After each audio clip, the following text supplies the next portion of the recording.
తెలుగు అమ్మాయిని ఇంట్రొడ్యూస్ చేశారు. అంతవరకు బానే ఉంది. కాకపోతే ఆవిడ ఓత్ చెప్పినప్పుడు భానుమతి గారిని ఎందుకు ఇన్వాల్వ్ చేశారండి? అంటే తనకి ఒక్కొక్కళ్ళకి ఒక ఆరాధ్య దైవం ఉంటుందండి. ఒక్కొక్కళ్ళకి ఒక ఇన్‌స్పిరేషన్ స్ఫూర్తి ఉంటుంది. తనకి ఆవిడ స్ఫూర్తి. తనకి ఇప్పుడు ఎవరైతే నేను వీణారావు అని పరిచయం చేస్తున్నానో, తనకి తను ఆవిడ స్ఫూర్తంట. ఆవిడ సినిమాలు అవన్నీ చూస్తూ ఉంటుందంట ఆవిడ.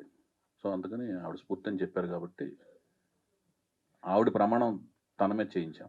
తెలుగంటే ఇంత ఇష్టం. ఆ! తెలుగు మీ సినిమాల్లో పాటలు, టైటిల్లు అన్నీ తెలుగుదనంతో నిండిపోయి ఉంటాయి. ఆమా! కానీ ఒక తెలుగు అమ్మాయిని ఇంట్రొడ్యూస్ చేయడానికి ఇంతకాలం ఎందుకు పట్టింది మీకు?